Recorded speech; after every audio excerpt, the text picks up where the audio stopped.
It's like if weird shit's happening in your house and it's clearly a ghost, but you're like, it can't be a ghost. That's ridiculous. Okay. Right? There's literally a sheet flying through your house with eye holes cut in it. You're like, nah, can't be a ghost. Remember when we first met John McClane?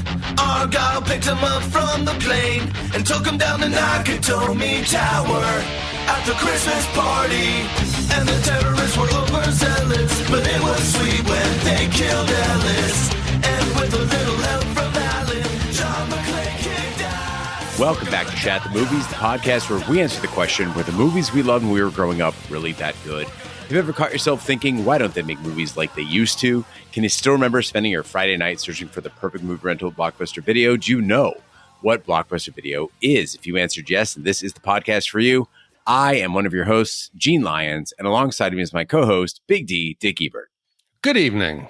Each week, we take a look back in time to decide if our favorite films still hold up. The movies we cover are chosen by you, the listeners, who generously commission the films you love. If you like some of the movies we have covered, will cover, want to choose one for yourself, please visit shatpod.com and have a look. At the end of each podcast, we provide you, the audience, with the number of wipes each movie takes to get off your respective butts. So thank you so much for listening. If you have not already, hit that subscribe button and share with a friend. It's how we help the podcast grow. Additionally, subscribe to our sister podcast, Shat on TV. We review TV series such as Westworld, Taboo, American Gods, Game of Thrones, True Detective, Lovecraft Country, and Watchmen. Find all information and past episodes at shatpod.com/TV. And finally, if you'd like to hang out with us live, you can follow and subscribe to our Twitch channel, shatpod.com/Twitch, and our YouTube channel, where we play video games, host watch parties, and edit this podcast live. All that being said, Big D, what movie are we reviewing tonight? So, Gene, before we get to tonight's film, I'm excited. We are getting into the season of Halloween. It's coming next week. Very excited. This year, we have a few films in the series.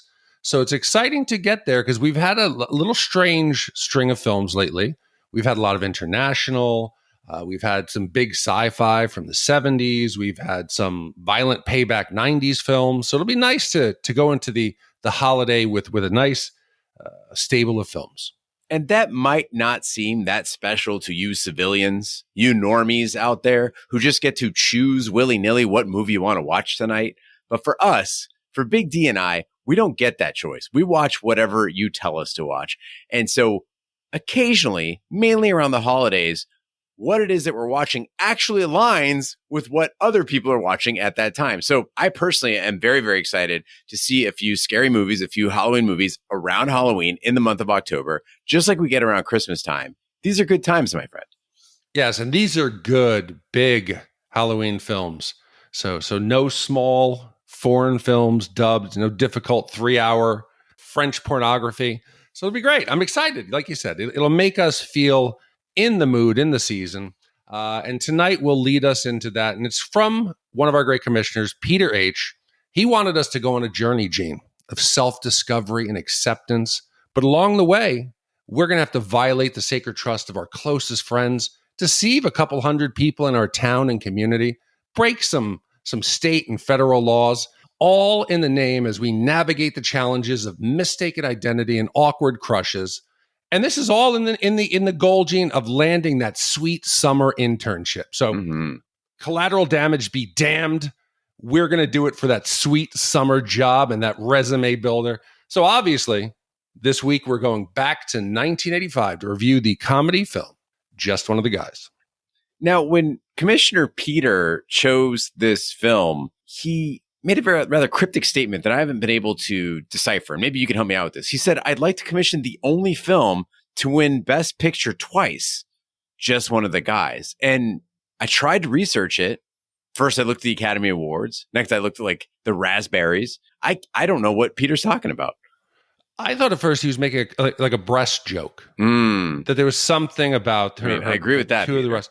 But now that you said it, I think it might be, and I don't know, we would have to probably research this, but this is based on Shakespeare. So I'm wondering, I know other films that have had a similar story that are supposedly based on this. Maybe, I don't know if adaptations have won Academy Awards, because I think Dustin Hoffman, there's another one of the, No, maybe not Tootsie, but I think that there was another one of these films.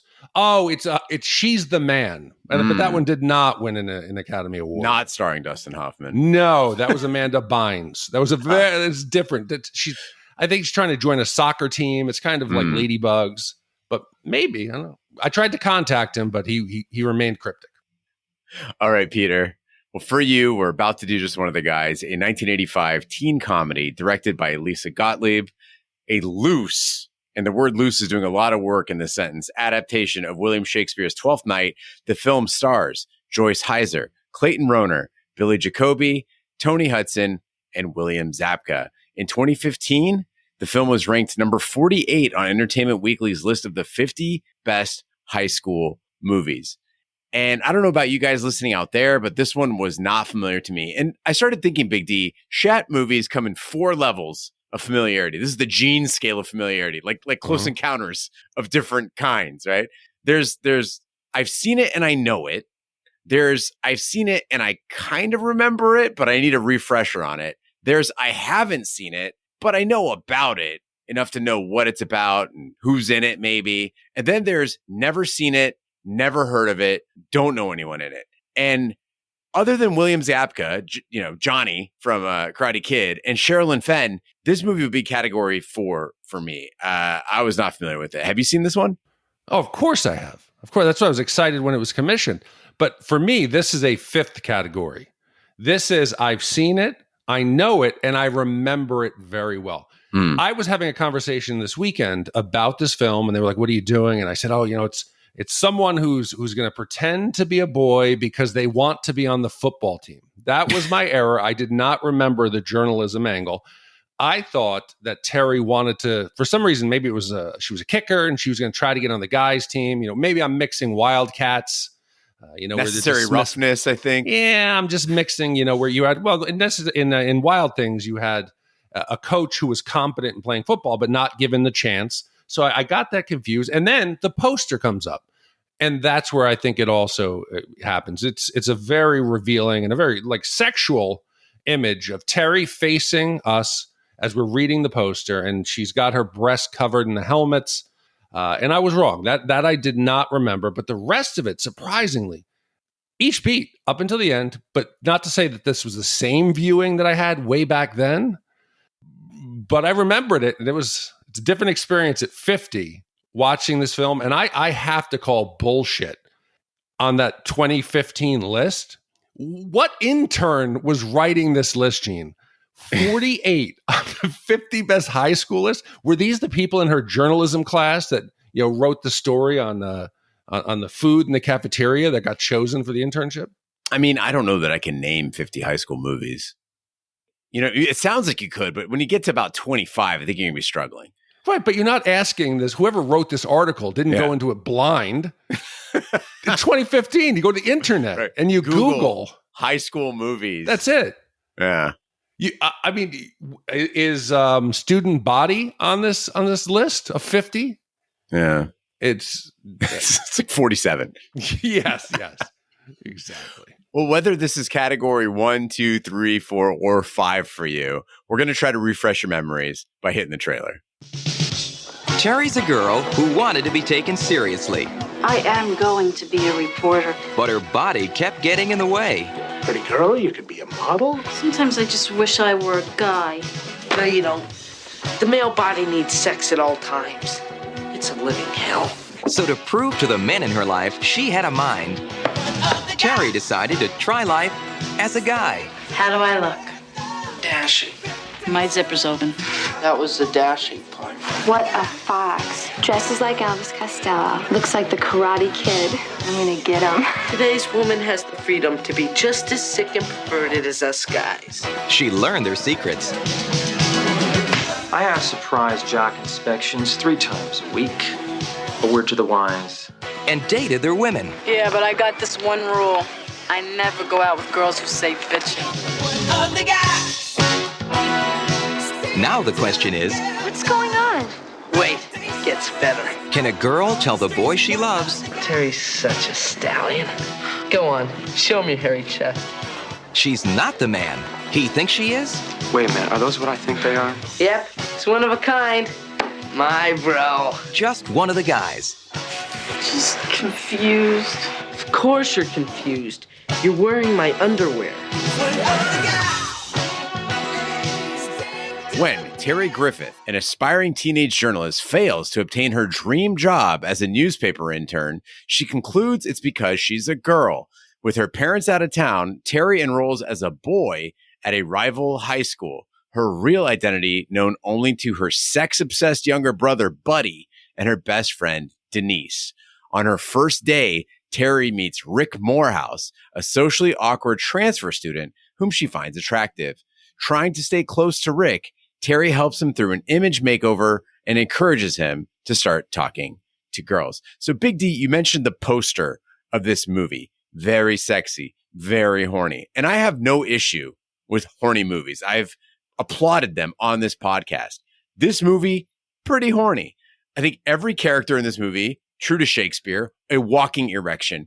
And I was surprised by the amount of skin we saw for a movie that I thought was going to be a feminist theme. It has a female director. It opens with Terry in her underwear, like her legs are on display, her ass cheeks are hanging out. And I thought, whoa, is this the high school kid or like, is this her sister or something like that? Later on, she's in a bikini, like a very revealing bikini, I think for the 80s. She's flashing her tits in this movie. Like, I don't know if this is just me getting old because I never noticed this in movies before, but I'm like, are we, this is a teenager. Like, even if she's 18, did you feel weird, like sexualizing a high school student? No, you're taking my mantle and my cape of being the weird old guy. This is, you made it so erotic sounding, like you were reading like a romance novel. She's sprawled upon her bed. Her She is. No, she's wearing high, like full back underwear. She's wearing a shirt that she's not bare-breasted. She's not like gyrating on the bed. She's waking up in the morning with a normal pair of panties. You're telling me the way they shot this, you, Mr. Erotic Fish Called Wanda aquarium scene, right? You thought that the film opened up and that first shot of her, sheets are off, body exposed, and she gets up and she's like, oh, I better look out the window at the day. And it's just cheeks. You don't think that was intentional? You have to establish that she's very feminine, very beautiful, and she's that she's got a lot to hide. So we're setting it up here, but you're making horny sound like this is Porky's. In those movies, or Hot Dog the movie, those you see actual sex. Betty Blue was more dirty than this was. You get kissing a flaccid penis. This is nothing. There's no gratuitous nudity. You're like the skin and yes, they're horny high school kids, but it's not that bad. There's a lot of other things in this film that are more problematic to me. And I have to ask you, as an Arizona resident and somebody who grew up a little bit later than I did, everybody's got different experiences. So I need viewers out there, write in, share your experience. Because to me, a lot of this shit was like foreign. The way that they're portraying the guys' locker room and gym class, it was terrifying. My gym coaches never made us change, never made us shower, never did any of that. Here, it's very different. The gym and the locker room here, it's a violent place. It's very homoerotic. The coach is a predator. There's zero privacy. In the military, yes, we showered together, but the bathrooms, they had stall doors. Here, there's zero privacy. There's nothing. And Gene, we have to discuss it. First off, did you get a school-issued jock strap like Coach Morris gives out? No, I also didn't walk around the locker room in just my jock strap with like my entire butthole hanging out. That was a bit odd. No. Then the coach says, hey, everybody get ready for your surprise inspection 3 times a week. That's problematic. Gene, did you walk around in the locker room pulling your underwear out and be like, oh, it's spreading, and just turn to your friend and say, does this look normal to you? No. Okay, thank you. Did you have stall doors? Yes. Did you group shower? Yes. Did somebody get designated towel boy who would stand at the entrance of the shower and hand each student glistening and just hand them a clean, wet, folded towel? We didn't have anybody who had severe gastrointestinal difficulty and had to go to the nurse. So maybe if we had, the coach would have been like, yeah, you gotta hand out towels. No, these kids, get your own damn towel. If you're going to shower, go in there, you take a shower, you come out. And the worst, Gene, though, the worst, where the police should definitely be called, besides of Coach Morrison and his inspections, it's called the shower squad. So think Game of Thrones, the vetting ceremony, right? Where everyone comes in, they start chanting, shower squad, shower squad, shower squad, shower squad, the new kid. So, of course, Terry gets terrified. She's going to be exposed day one. She's going to have her clothes ripped off in the shower with a group of 50 naked dudes with their jocks on or some not, towels off. This is a Dateline like investigation waiting to happen. But thankfully, it's another student who's the victim of this shaming and assault, who gets carried off, disrobed, naked, and showered with all these boys. This is not normal. I just want to point out that so far in this podcast, Big D has argued that this is not a horny movie, then gone on to talk about how homoerotic the locker room is and how dudes are all having their dicks out and butts out and jock straps and getting handed towels. Terry's over there checking out, like literally checking out naked guys. Not horny at all, right? No, I think it's a cautionary tale. It's a warning.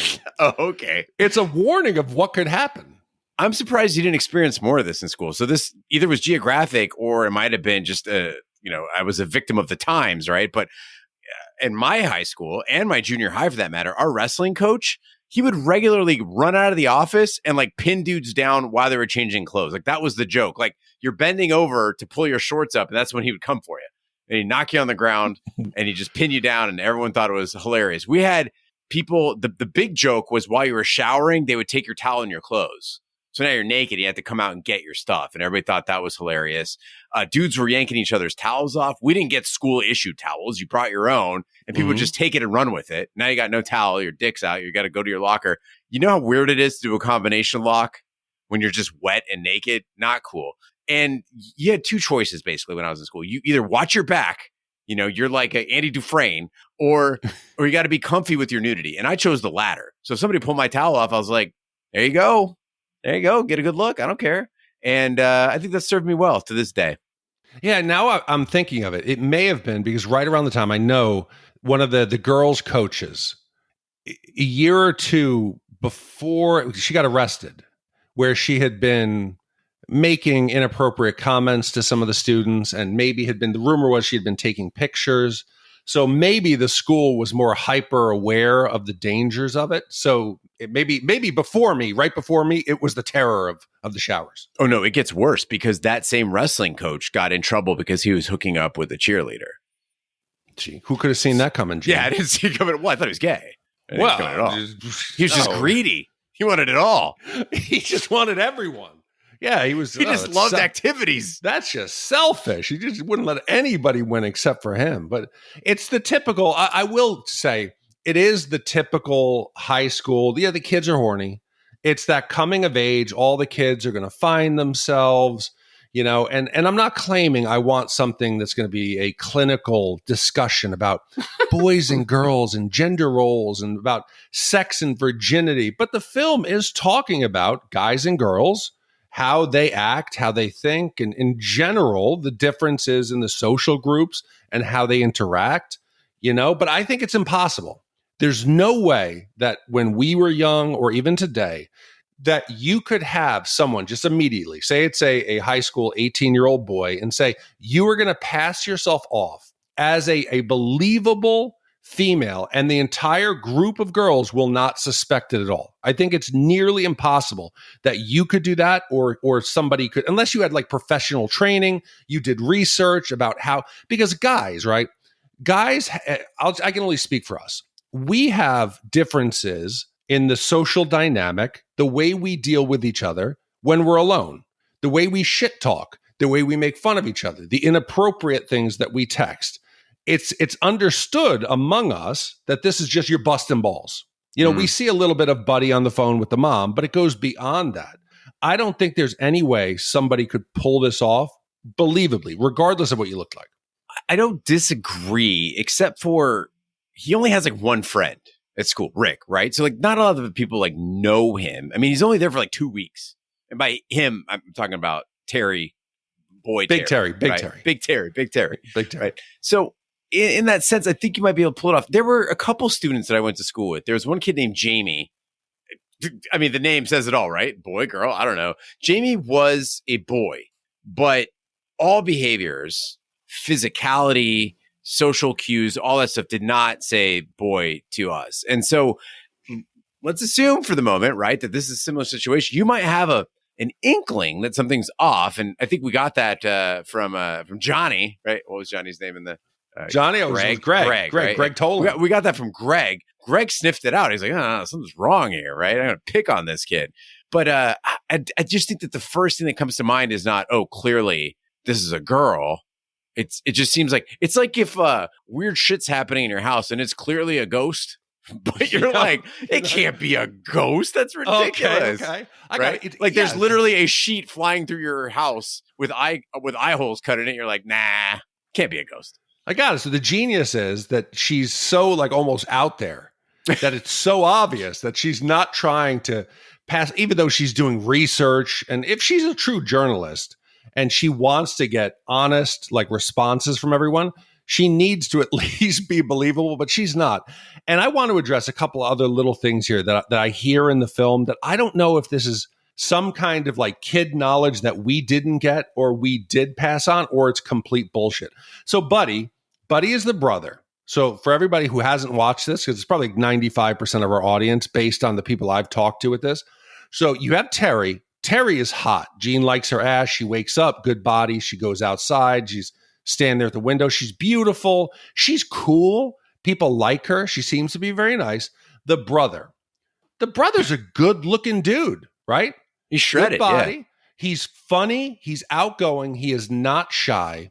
The fact that he's a virgin or having trouble getting with girls, that's horseshit.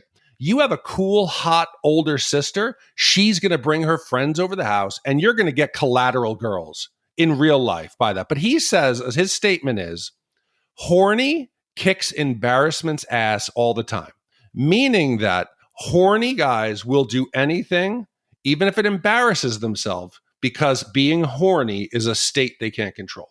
Bullshit or true? I think for some people this exists. I wish that it existed more for me.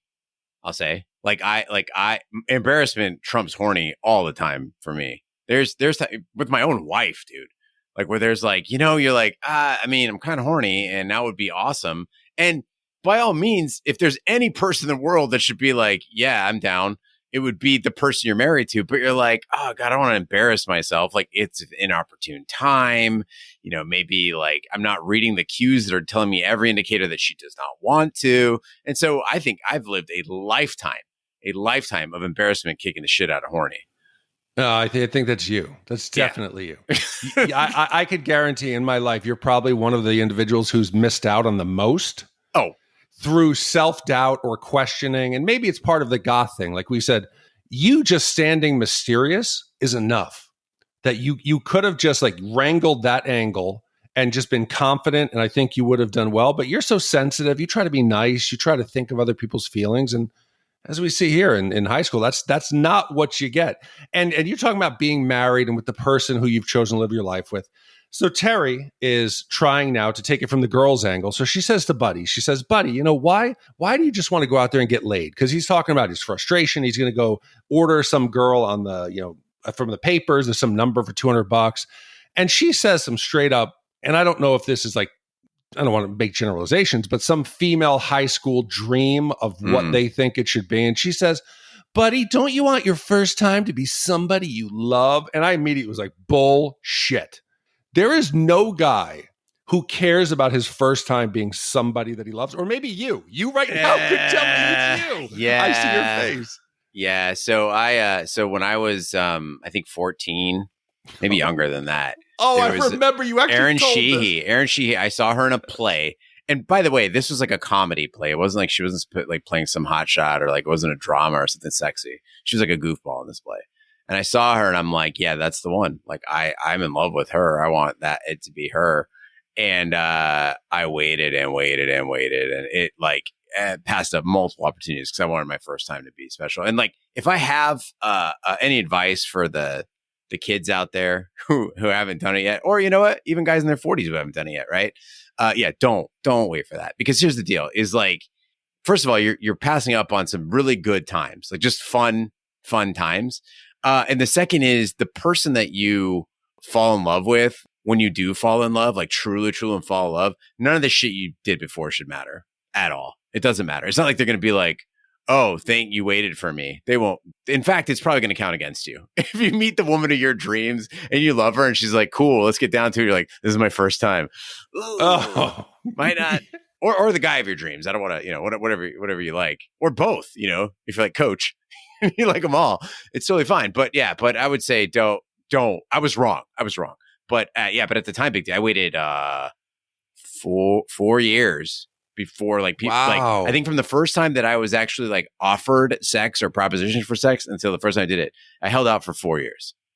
God, did she ever know that you held out for her? Oh her? yeah, she knew. Yeah. So she held it over you, or did she? No, I mean she went to college and she had sex.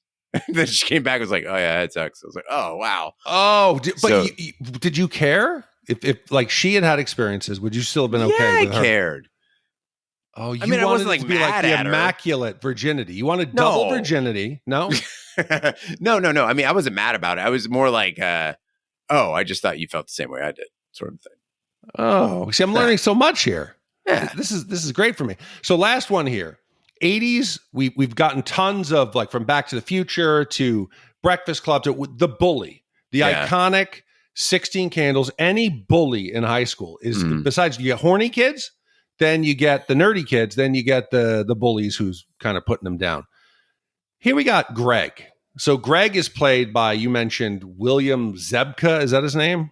Yeah, he's in Cobra Kai and Karate Kid. Yeah, he's also the bully in the Rodney Dangerfield diving movie. Do you remember that as well? He's the bully diver, Back to School. So he typecast himself in there. But Greg has free reign. I've never seen or never remember another bully who is comedically tormenting the entire school. He puts on these fingerless weightlifting gloves and openly taunts every single group of kids. Yeah. The smart kids, the nerds, the even semi-quasi-popular kids. He terrorizes everyone and no one says a single word to Greg. I would expect someone at least to stand up. My experiences was bullies existed, but it was you better you fucking wait. After school, I'm going to catch you on the way home. I'm going to fuck you up when the teachers are not here. Here, it's out in the open. Yeah. Well, I mean, Rick stands up to him. I was expecting, the custodian is like watching all this go down. I was like, oh no, I'm going to have to clean that up too. You're a grown ass man. Go kick the shit out of him. But I will say, Big D, the state's ability to protect individuals is grossly overstated. Like at any given time, I think in school, you are not truly safe. In life, you're truly not safe. If somebody wants to fuck your shit up, they will, but maybe not that publicly. You're right. Like if you're doing that shit in the cafeteria, you're getting expelled or at least suspended. Doesn't let him do anything. Although this school also appeared to only have 2 teachers. So maybe that was the problem, is that there's nobody around to do anything about it. But I think generally, and we're getting a lot of generalizations in this review. I've been thinking about this a lot after the King Bee got shot at. I think that we survive because people are like generally good. Like, because you could get away with a lot. If you wanted to just anonymously run up and fuck somebody's shit up and disappear into the night, no one's going to know. You're never going to get caught. People generally don't want to hurt each other, and that's kind of reassuring. And I wanted to focus, as you brought up the kids that are getting picked on, right? The nerds, the dweebs, all of these characters who are interacting at this school, I felt bad for them, the way their characters are written. These are actors who are professionals. They're trying to make a career for themselves. They hear about this movie. They know that it's got Sherilyn Fenn in it. They know that it's got William Zebka in it. And they're like, you know what? Okay. Like it's a high school. It's going to be number 48 on the 50 greatest high school movies of all time. I'm in. But they are asked to do embarrassing shit that makes no sense. And I just want to know, like, what asshole wrote this movie, right? Okay. Yeah. You, reptile, you're going to carry reptiles around. All right, buddy, you're just going to hump the air while simulating orgasm. There's 2 guys that just act like they're Martians. They're dressed like Trekkies. And I was like, what is all this building up to? And the only thing I wanted is for each of these guys to maybe come out ahead, right? Or to find out something interesting about them. Maybe Reptile right? Ends up being the most popular guy at school. And then I was like, what if the Martians are actually Martians, like in UHF, right? It would make the whole movie worth it. And we never really find out. I mean, I guess it could be Martians, right? We don't actually know that, but I'm like, why else would you include these guys? What's the point? No, I love the idea. Yeah. And again, I don't want to talk to the audience here, but I know they haven't seen it.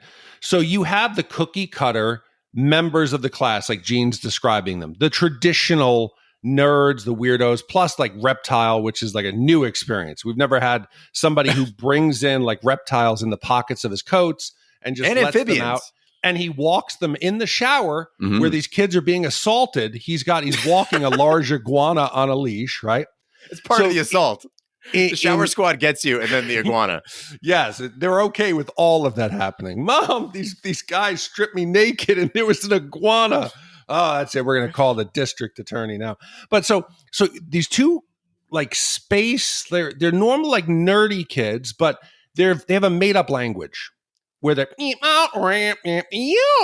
talking in some gibberish. One of the guys is easily 35, 40 years old. And they have these made up uniforms. And one of the teachers who's pissed off with it, it's one of the two faculty members at the school. She yells at them and says, "Hey, did you guys do your homework?" And one of the guys just looks very robotic and unnatural for the scene and says something like, "Last night we were practicing a common traditional teenage action of avoiding homework and responsibility before we go back to our planet and report." I'm like, when you said this, this could have been the introduction to another movie where these two guys at the end, you see them go off into the woods. They get onto like some kind of aircraft that they've covered or it's cloaked. They fly back to their planet, report on humanity, and they come back and think this school is an example of, or maybe even, Gene, the assaults in the shower turn out that they report back and say the humans are very violent. They will defeat us in battle because we've seen them in the showers. It's weird. It's the way they're speaking did not make any sense to the other scenes because they didn't develop any other characters. But Gene, the one part of their outfits I loved, they have a homemade, looks like a Star Trek like uniform. Did you notice what their little communicators were? The little emblem. Were they Delta like flight pins or something? No, they were the old school metal protractors with the little pencil, and they spray painted them gold, and they had epaulets. It was spot on, Gene. So these are either aliens or these are the guys who at the end we should have gotten like as we got the credits, what happened to them? Like Reptile became like the crocodile hunter. Or he became like, because he was studying reptiles, again, this is my perverted nature, he learned to use his tongue in a way that he became very famous. Or you see all of them. And of course, Greg Tolan has to have a fall from grace and he's working some meaningless task job where he is berated by a boss who's maybe even one of the nerds who he picked on. You know, based on the fact that Big Terry could register at this school with like no fucking paperwork, I imagine actual Martians could probably get into this school too and it wouldn't be an issue. It's a good point. Make the movie, guys. Ball's in your court. Well, after many episodes in and out of school, including fending off a group of bullies led by bodybuilder Greg Tolan, dealing with her real college boyfriend Kevin, and being set up on a blind date with a potential new girlfriend named Sandy who was super hot, Terry manages to be accepted as one of the guys. So if it sounds like, Gene, we're getting every single trope. College boyfriend, check. Horny teenagers, check. Nerdy brother, check. Everything is covered in this. But what's new to us on our coming of age, teenage, angsty high school movies is pretending to be another gender. So we have to view the performances here of Big Terry. And it's one of the problems that I have with this film. And it hinges a lot on this performance because you've seen Terry initially beautiful, very feminine, and she's got to pull off her male alter ego who is Big Terry. And to take on the persona physically, all she does is she cuts her hair short, not Billie Jean short. She cuts it a little bit. It's not Ellen. It's somewhere in between that is still very feminine. It's kind of hot, yeah. Starts wearing like sports jackets, skinny ties, and stuffs a pair of socks in her pants. That's fine. That costume is okay. I'll deal with it. But the voice that she does Within the first 3 minutes, I'm like, please stop doing it. It sounds like a mix between Ralph Macchio and Sylvester Stallone. It is an Italian. She's trying to pull off either a northern accent. After 5 minutes, I'm over it. It's lazy. It's not as good as some of the other films that are similar roles. You think about Miss Doubtfire. You think about even Dustin Hoffman, we mentioned in Tootsie, or Tom Hanks in the TV show Bosom Buddies, where he's pretending to be a woman to live in like this, it's an apartment, I think, in New York that could only have female residents. They do a better job of showing the struggle to learn. She's supposed to be a journalist. This is her journey of discovery. I wanted to see her take on the personality, have the friend give her tips, work on the voice, work on her mannerisms. But we don't get any of that, and it results in seems like she's pantomiming what a guy would be like. So I'm going to gingerly step around the fact that you pointed to Mrs. Doubtfire as a positive example of a person going undercover as the opposite sex. Granted, we haven't reviewed it. Maybe my memory doesn't serve me correctly, but I do not think that's a great example. But could Terry pass? She could, but not the way she did it, right? Like, it's the 80s. You could be androgynous, like embrace that androgyny. That Prince, okay? Prince is very popular. They name drop him several times in this movie, right? You could be that kind of synthesizer 80s pop sort of guy, right? There's no need to act tough. That's where she went wrong. And you're right, Big D, that, hey, it's me, Big Terry. Scratch my balls. No need to do that. Just be somewhat effeminate guy, Terry. Your name is Terry. It works out great. Yes, you could be like, you grew up in LA. And maybe you're right. Maybe you're more sensitive. You're like in Jesus, what was it now? Now we're doing so many movies. The Clueless, the friend who's into poetry, I think was the handsome new student, the one who turns out to be gay in the end. But that's I digress. Spoiler alert. Yes, but no, the Miss Doubtfire thing. I'm not saying that that's a believable portrayal of Mrs. Doubtfire. Mrs. Doubtfire of an older Put some woman. respect on it. But what I liked was the scenes where she was almost being revealed and she had to put her face into like the pie to hide it, or where parts where her prosthetics would move. Right. I wanted to see her go through the process of almost getting caught, learning and perfecting it to the end where, yes, Miss Doubtfire always looks like either a man dressed up in prosthetics as playing an older nanny or somebody who survived a horrible fire. Either one is possible. But I wanted to see Terry take that step, and we missed it. But again, it's an hour and 30-minute movie where we don't get any character development. So I'm asking for too much. Big D, you did mention that this voice that Big Terry is doing, like within a couple minutes, you were absolutely over it. And I talked about how a lot of these characters are just being asked to do really, really embarrassing things that are not funny at all. But there is a bit of mercy in this film. They did show some restraint. Like there was a point where I thought I couldn't take anymore. Terry and Rick are at Rick's house, and the movie is threatening us, the viewers, with peak cringe, okay? They're alone at the house. They're drinking beers. They're sitting way too close to each other. You talk about male cues. If you and I, who've been friends for a very long time, you're in my wedding, okay? If we're having beers and you're sitting that close to me on the couch, I'm like, dude, what's up? Like, what the fuck is going on? You are 8 inches away from my face.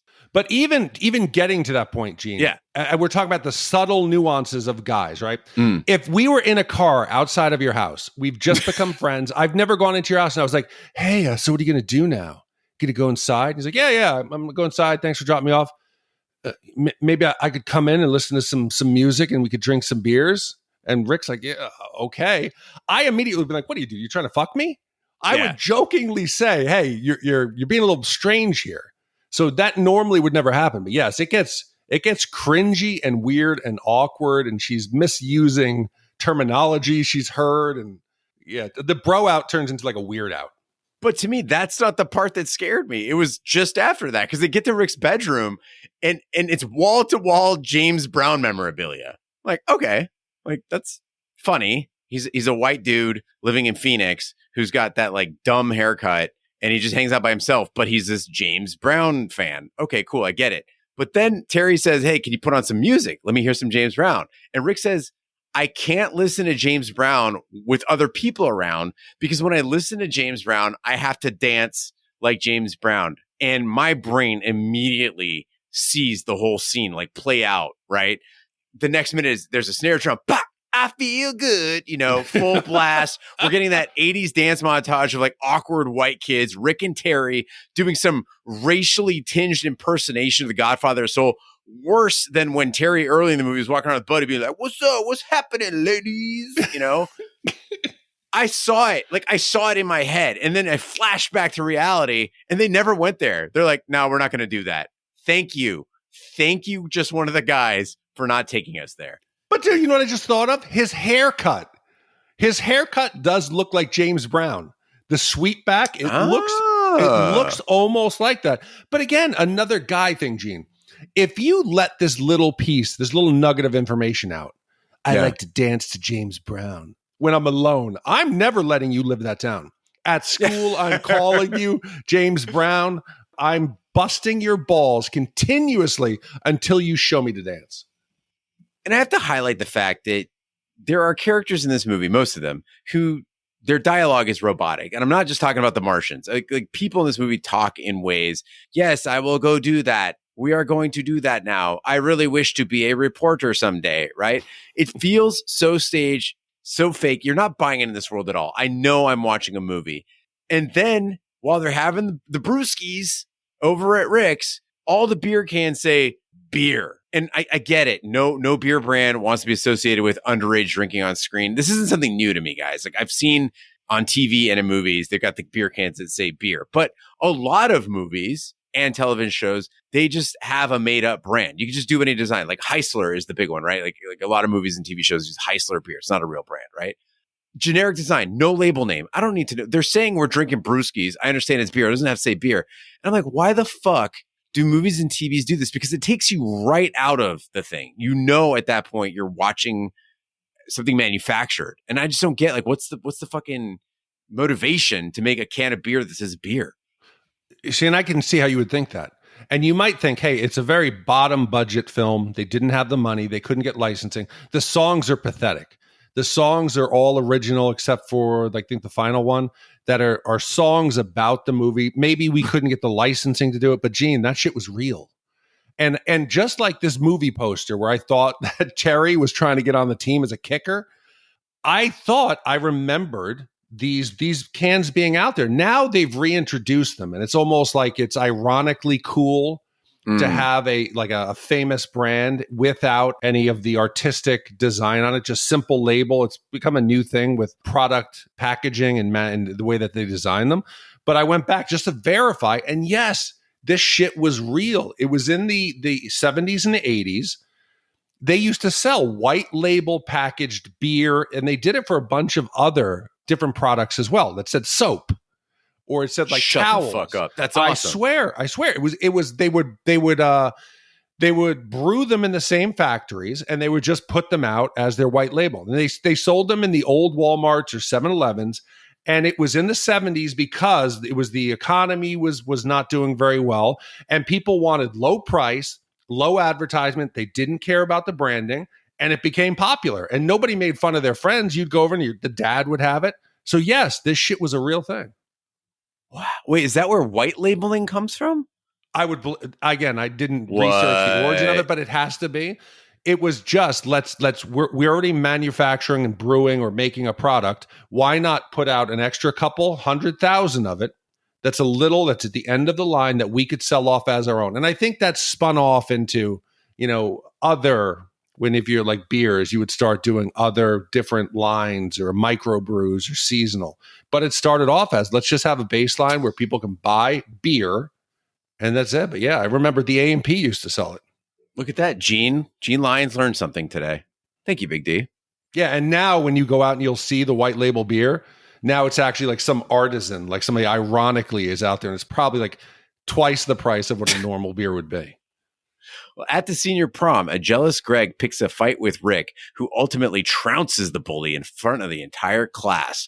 When Terry's boyfriend shows up unexpectedly and discovers the ruse, Rick assumes that Terry's big secret was that Terry was gay. To prove otherwise, Terry opens her shirt and reveals her breasts to Rick.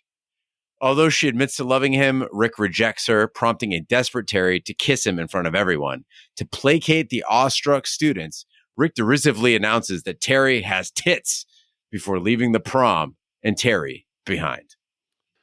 So although you might think that the revealing of the tits was a bit inappropriate, or hey, how does that really show? I felt that she owed that to her friend. She had cock gazed him in the shower and his ass. She deserved it. You had to pay him back with this. I would have been so much more confused in this scenario though, because I'm like, wait, you're a dude with tits? This is great. You're my new best friend. I really think showing not a dick though would be more convincing than the tits. Well, he could have been tucking. I would think I was in a dream. Yes. If you open your shirt up and you had titties, I'd be like, this isn't real. And he probably would be like, let me feel those things. Let me see a little bit. Yeah. Let me suck on them. That probably would have been what happened. But the main part of this part, Gene, is we're going to check all the boxes of our teen angsty film. And now we got to get to the confrontation. And we finally get to that moment, Gene, and it's the prom. Everything is becoming just a chaotic mess. You've got the college boyfriend. She's juggling the multiple roles. She is simultaneously enrolled in 2 different schools. She's probably going to fail out of the real school. So she might get the internship, but she's going to end up having to redo the grade, whatever. So now Rick has had the transformation. He's had the glow up. He's wearing his cool suits. He's got his hair back. So he's made the transformation. He's cool. He's gotten the girl. He's taken her from the bully. This is Greg's girlfriend. They go there, and there's going to be a confrontation. So Greg comes at him. He starts the fight. Now Rick gets dispatched pretty quickly, I believe, in the first fight. By dispatched, Big D means he gets punched, goes tumbling over a railing, and ends up like face down in the sand, unconscious. Okay, yes, good. So Greg dispatches Rick. Then Terry comes running in, and Terry's going to learn a lesson. She fucks around. She finds out. She gets dispatched, thrown into the water. Buddy comes out. He's fucking dispatched. He gets fucking thrown into the water as well. And Greg kind of realizes something here, the way that this fight's going. And he makes a comment like, shit, where did you guys learn to fight? Almost mocking their ability to fight. This seems to power up Rick. He comes back raging. And don't get me wrong, this is not a well-choreographed fight scene. This is not something that should be proud of on anybody's IMDb page or anybody's like their stunt role or whatever. It's pretty bad. But there's nothing in Rick's background other than the dancing and James Brown that maybe his cardio is on point. He knows how to do like some form of physical that you convert into striking. He don't know karate, but he knows crazy. Maybe he does. And he comes back and he starts, this is looking like you're playing Mike Tyson Punch-Out. The camera goes from first person POV and he starts repeatedly like tapping the A button, like throwing right hook, dodge, jab. He's keeping him. Greg is eating shit. He's walking into the right hand over and over and over again. And he goes down. There's never been a turn where the bully goes from badass over the railing, like dominating, to the next minute just eating shit and getting your ass kicked. You've already hired the bully from Karate Kid. You could just play on the Karate Kid. Very popular film, right? Why don't they just make Rick's backstory, I don't know, martial arts or something, right? And this would work great like in 2024, right? Because you get the jiu-jitsu guys like Mikey Musumeci, right? It's the nerdiest looking white dude. That's the guy that's like secretly going to be a killer. So instead they went with something totally relevant. They're like, oh, he's really into music. And then he kicks the shit out of the school bully that has been terrorizing everyone. And you're right, Big D. It's not the sort of thing where you're like, the movie's message is finally somebody stood up to Greg and it turns out Greg can't fight for shit. No, Greg is whooping the shit out of everybody. Then suddenly just forgets how to fight. And Rick, who's seen no evidence of any sort of desire to be violent, he hangs out in the bushes, for God's sake. Suddenly, he's fucking Hulk Hogan. No, and Greg is like, you're talking about like feats of strength. Yeah. He is like Andre the Giant or like Triple H, picking up another 150-pound individual of Terry and Buddy and just throwing them into the surf like a wet towel. You throw a lot of wet towels? I was trying to think like a log, but she's smaller human. Like maybe it's like throwing like a large dog or like a duffel bag, a small duffel bag. There you go. Well, heartbroken and humiliated, Terry retreats to her room and writes a long article on what it is like to be a girl in boys' clothing, detailing all of her experiences, both good and bad. Terry returns to her own school, and when her article is printed in the newspaper, she receives high praise and finally earns her job at the newspaper. Nevertheless, she still finds herself yearning for Rick, who has not spoken to her since the prom. Now, Big D, you might have noticed that this movie is set in Phoenix, Arizona, and yet our prom is on the beach. And if you're confused watching this, dear listener, this is not Westworld. That beach was a water park in Scottsdale, Arizona called Big Surf. And any 80s kid in Arizona, that was the biggest deal of the summer, right? Your parents are like, oh, we're going to Big Surf. Oh, it's fucking on. It was the most exciting place. Not the nicest place, but the most exciting place if you were a kid in the 80s in Arizona, because there's nothing to do here, right? There was this island theme. It had a giant wave pool, which most of us, again, y'all are spoiled. You're spoiled. Like a wave pool was magic when you were a child. Like what wizard invented this thing? The sand, because it's Arizona and it was not getting wet, it would burn your feet in the Arizona sun. They eventually replaced it with grass because too many people were suffering actual burns on their feet trying to get in the water. They made these artificial reefs that would cut your skin if you grazed against them while you're going to the wave pool. And just about a year or two ago, sadly, Big Surf, after serving as a venue for raves, of all things, which they were actually pretty good, they did tear it down. I missed it a lot, but this is a piece of vintage Arizona, and it was so cool to see at least the coast of Big Surf in a movie. I never even noticed that. Because my vision of Arizona, I never even put two and two together. I know Arizona's got the rivers because King B is out there. We've done some of the kayaking. I thought maybe there was some area that they had done a man-made like lagoon, but yeah, it's crazy. And talking about the dangers of these 80s and 90s water parks, hot, like burn your feet sand. Have you ever seen the HBO documentary on Action Adventure Park? Or Action Park? No, Action Park, yes. Not have I seen it. My cousin's husband, Mark Godfrey, like he grew up at Action Park and knows lots of people who got hurt there. Yes, it was a summer of excitement. We had a friend who lived in Vernon Valley, so she would pick us up and we would go out there for 2 days every summer. And it was you would see like bloody noses. You would see people and it was asphalt. And you had people walking around in bare feet, and much like you're talking about people's burning feet. It was complete chaos. They hired underage kids. The staff was never trained. Rides that were not actually designed by qualified engineers. It was the owner who did it. And he would pay the other employees, the young kids, $150 or $200 to try the rides out to see if people could do them without getting hurt. So it was a different time. Yeah. Yeah. I remember reading a stat that the Alpine slide, like that was like the most dangerous ride there, that it was like within 1 year, it was like 25 head injuries and a bunch of broken bones. I'm like, that's awesome. But you on that ride home, you felt like you had earned like a combat medal. You felt like you had been through the shit. It caused bonding, whoever was there. One day during the summer, Rick suddenly turns up after reading Terry's article. Realizing their true feelings for each other, they reconcile and make plans for another date. They decide to go for a drive in Terry's car, but before Buddy can join them, a hot blonde on a motorcycle rides up and beckons to him with a smile. Buddy climbs onto the back of her motorcycle, and both couples happily part ways. You know it was coming. Gene Lyons, copy editor, news editor, reporter. I got to talk about journalism, people. Journalism, it's a lot like lawyering, okay? Where on TV and in movies, it's really, really exciting. It's a lot of like getting the story, arguing in court, right? But in reality, both lawyering and journalism, it's reading, it's writing, it's doing research, filing paperwork, sitting at a desk a lot, making a lot of phone calls. So obviously nobody wants to watch that. You need something a little more juicy. So I understand the movie needed Terry to do something outrageous. That's why we're paying the price of admission. We want to be entertained.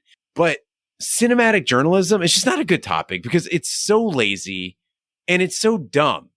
Terry, what's she trying to do? She wants to write an article on sexism in high school. Okay. What should a journalist do? Interview people? Yeah. Research? Ask teachers hard questions? Ask girls about their experiences at school? Maybe start by checking the numbers on internships and who got them.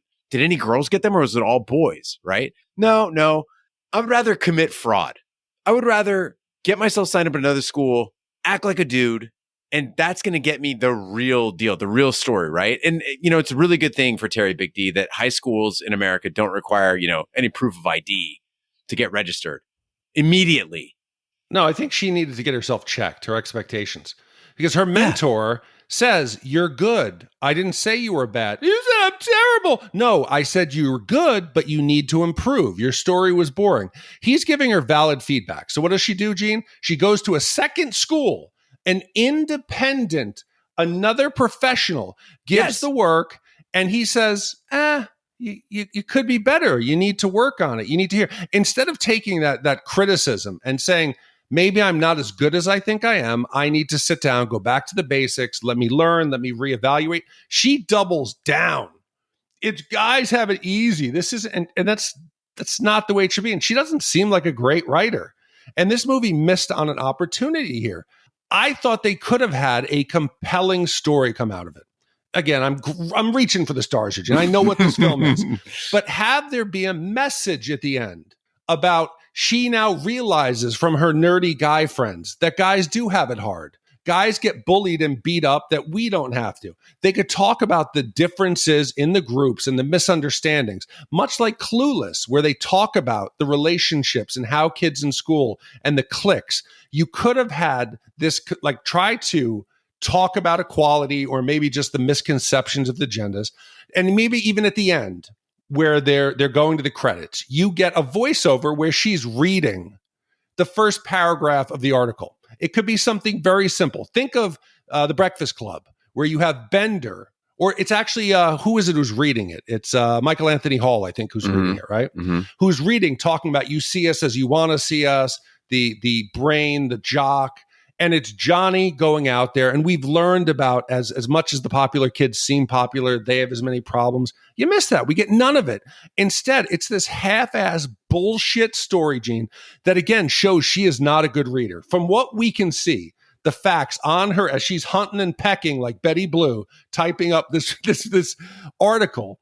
The title is I Was a Teenage Boy by Terry Griffin. That's the title of her groundbreaking article. The only lines that we can see, the opening line is, ever wonder what it would be like to enter the mysterious world? And then we can't see because the bar is there, of a guy's locker room. This isn't hard-hitting journalism. Where's the impact? You could have done something else, but it's obviously big, Gene, because the nerds come to her and they're like, thank you. Thank you. You've taught us. And she's like, what did I teach you? You don't have to dress cool to be cool. Well, actually, I think you showed the opposite, because Rick wasn't getting a date until he dressed cool and then he became confident. So that's bullshit. Yeah. And then in the story, you poured out your heart about loving Rick to the fact that he knew it. And he says, do you still feel this way? How is that impartial journalism? I would have expected her to get fired and walked out of that office at the end of the summer. Yeah, clearly this isn't anything hard hitting. So this is what we in the biz call slice of life journalism, right? And it's oddly popular. Editors love it. I mean, all these guys, the teachers are telling her, oh, this is kind of boring. It's kind of dry. Cause she writes about the nutrition of the cafeteria, right? And they want something juicier. Editors love slice of life. They want my most read article that I ever wrote, and the one that I got paid the most to do, was about breakdancing. I hung out with breakdancers for like a week, and I wrote about like what the world of breakdancing was like. And that was hugely popular. More important than anything, I wrote about the city, city planning, police plot, or any of that. This was the big thing. Editors, they absolutely love it. What I would have loved to see, like ending this movie with a punch, right, would be something like Perfect, where all the people she wrote about, right? Like Sandy's like, oh my God, like I'm so embarrassed now that I'm writing about me throwing myself at her at the cave. And then when I showed up in lingerie with fish, that's so, oh my God, the fish, and Buddy's like, wait, that's what you think of me, And Rick is just heartbroken, like, all that stuff like that. Like she had to pay the price for her journalism success. That's a movie. Wrap. Fuck yes. It would have been a dark ending, but that's Gene, because you have the three things that are important to be a good journalist. Oh yeah. You've got a nose for the news. Mm-hmm. You know how to dig out the most interesting angles. And I would bet you had a black and white poster of Ernest Hemingway in your like apartment. Guilty. You're right. You see, that's why hard hitting breakdancing journalism. And much like those centerfolds, I also read a lot of Vonnegut. Now is the time in the movie where we give our Shat score 4, just one of the guys. Shat scores are where we're telling you how many wipes this movie takes to get off your respective butts. 0 wipes is a perfect movie. It is Joyce Heiser's boobs. Holy shit. Like, when she showed up, whoa. Wow. Mount Rushmore. Yeah. And 5 wipes is an absolute disaster of a film. It's when you really hate Jim a lot. Big D, we'll start with you. What is your wipe score for just one of the guys? So I mentioned at the beginning that this was not the experience I'd had previously, even though I remembered every beat of the film. It just felt so vanilla.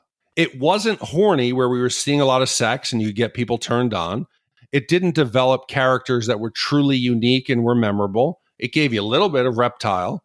It didn't talk about the differences or the problems that the kids were facing in any meaningful way that actually had you walking out of the theater having a conversation. She didn't really want to be a journalist. It would have been better if she was trying to make the football team. At least then, we would have had some action that made sense and some more interesting interactions trying to hide your gender. But it just seemed lazy. And it was sad for that. It was that one great set of boobs, some really weak punches, couldn't make up for it, that it's not nearly. I need to go back and watch Ladybug, because I think Ladybug might actually be a little bit better than this. In your gender disguise films, but this one very forgettable, and it's making me sad. There were so many moments in this movie, Big D, where two people were having a conversation, whether it was Terry and Buddy in his bedroom, and they're just talking, and I felt like I was watching community theater. Like I felt like I was going to a high school play or a community college play, and if it were a play, and I were not there for Shat the Movies, I think I would walk out of this. I don't think I would have stuck around. It was really that bad. And you talk about lazy, just the contradictions in the movie's message where it can't make up its own mind. Terry spends the first 20 minutes of this movie saying all guys care about is her looks. And then she's trying to give Rick advice on how to talk to a girl. And what does she say? Go over there and tell her she has beautiful eyes. You just established that's not what girls want to hear, that they want to be seen as something more than just an object. And then you're telling him to objectify this woman. The eyeliner thing also kept annoying me. Like, that's how we knew she was girl Terry, is when she had the eyeliner on, and then she was boy Terry when the eyeliner was off. I don't know what the fuck that was all about. And everything about this movie should have connected with me, right? We got gender swapping, we got Arizona, we got journalism. I was really excited for this movie. I was a bit let down, so I'm right there with you, Big D, at 4 wipes. So that gives us a unanimous Shat score of 4 wipes for just one of the guys. Gene, I thought this film could have gotten you close to your 5 wipe. I know it's pushing boundaries, that you don't like to go further than 4, so that I know it's extreme, but I was feeling you might have even gone a bit further, but you didn't, so you went to 4. James Brown Dance would have done it, or if they went hard on the gay angle, right? Like if if Rick was horrified that Terry was gay, instead he was like, no, I don't care if you're gay. You saved yourself there. You saved yourself. Or he could have said, hey, I thought you were gay from the moment we were in the car. I've always known you were gay. And you sat close to me and you were like, hey, let's go into your room. I always knew you were gay. Yeah. The way you play with my hair in the bathroom. And you took me to glow me up out to the store. I knew something was up. But yeah, so now at 4 wipes, this is now it's a very special section of the bottom of Shat. 345, the 4 wipe. This is an exclusive area for Real Genius, Arachnophobia, Gleaming the Cube, The Crow, which I don't know how that happened, Inner Space, Blue Thunder, and Cavemen. Wow. I think this film is worse. Yeah, it could be. What did we individually give Real Genius? I'm curious. Real Genius, I was not on. So I think Roger gave it 4.5. You gave it 4. And I think Kerry Gross did 3.5. Yeah. I think it's Roger's fault. So yeah, I was not on that one. I think I would have liked that one a little bit more. But the other one's Gleaming the Cube again. Gleaming the Cube was awful, but it was ironically funny. This Caveman was really bad. Again, sometimes even bad films are more enjoyable and you'd go back and watch just because they're bad. This is just so blah, so safe, so just vanilla. Yeah. Sorry about Maybe that. 48th out of 50 is a bad thing. You know? I want to know how they found that writer. That's my question. What's the credentials? of the person who made those films. I want to know the other one. I'm going to look up this article. I promise you, people, I'm going to research this article and the person who wrote it, and I'm going to report back. It was just a guy dressed as a girl. It was a football player who was wanted to become a journalist. Who was pretending, went in and worked there and didn't know how to type.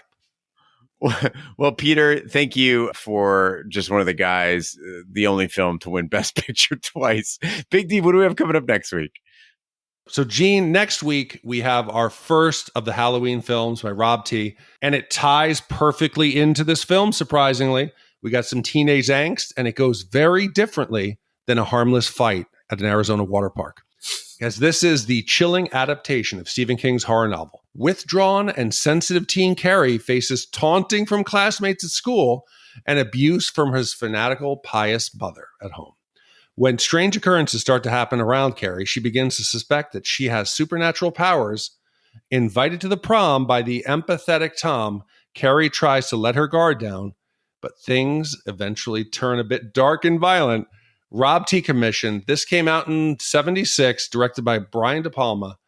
And this should be a scarier, darker film than Just One of the Guys. All right. Well, thank you, Rob, for the upcoming commission. Thank you, Peter, for commissioning Just One of the Guys. Thank you to all the commissioners who make this podcast possible. That concludes this week's episode of Shat the Movies. Be sure to follow us on social media and share with a friend. We're on Facebook, Twitter, Snapchat, and Instagram at Shat the Movies. Email us, host@shatpod.com. Support the podcast by shopping our Amazon affiliate link, buying our merch, or by commissioning your own movie. Find all information by visiting our website, shatpod.com. Also, check out our sister podcast, Shat on TV, where we review TV series such as Lovecraft Country, Westworld, True Detective, Taboo, American Gods, Game of Thrones, and Watchmen. Find all the information on our website, shatpod.com/TV, wherever we're find podcasts to be found, including Apple Podcasts, Google Play, Stitcher, and YouTube.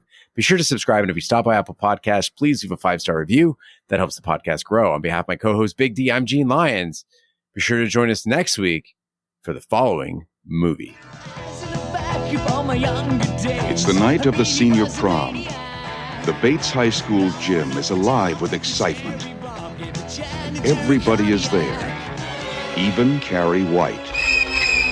The girl no one likes. We're all sorry about this incident, Cassie. It's Carrie! And everyone makes fun of her. The girl who lives in that creepy house with her crazy mother. Help the sinning woman see the sin of her days and ways. Show her that if she had remained sinless, the curse of blood would never have come on her. The girl with the strange power. If I concentrate hard enough, I can move things. But tonight, no one will laugh at Carrie. If you don't have a date for the prom next Friday, would you like to go with me? She's with the best-looking boy in the senior class. He's trying to trick me again. She'll be voted queen of the prom. You know, I can make sure that you don't hurt Carrie White anymore. For Carrie, it will be a dream come true. For everyone else, it will be a nightmare. Carrie. A new film by Brian De Palma. Based on the chilling bestseller. Starring Sissy Spacek, Piper Laurie, and introducing John Travolta in his first motion picture role.